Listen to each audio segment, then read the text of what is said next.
Zimska služba Zagrebačke županije spremna je za borbu protiv bijele napasti, u narodu poznate kao snijeg.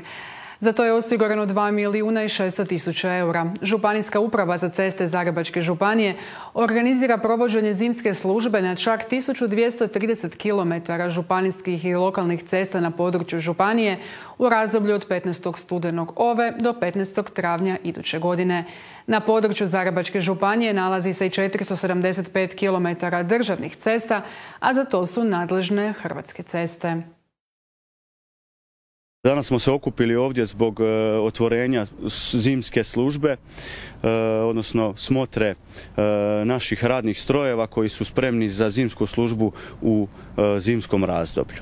Iza nas se nalazi 28 ekipa zimske službe koji će danonoćno od 0 do 24 sata biti na raspolaganju i obavljati poslove zimske službe. Za potrebe održavanja 460 km državnih cesta na području Zagrebačke županije grada Zagreba predviđeno je 5700 tona soli te 2000 m3 sipine. Za održavanje 1230 km županijskih i lokalnih cesta predviđeno je 5000 m3 sipine i 5000 tona soli. Ovom prilikom bih htio najaviti da od sutra, znači 15.11. do 15.4. iduće godine traju zimski uvjeti na cestama. Iz tog razloga na području Policijske uprave Zagrebačke, kao i na svim drugim policijskim upravama u Republici Hrvatskoj,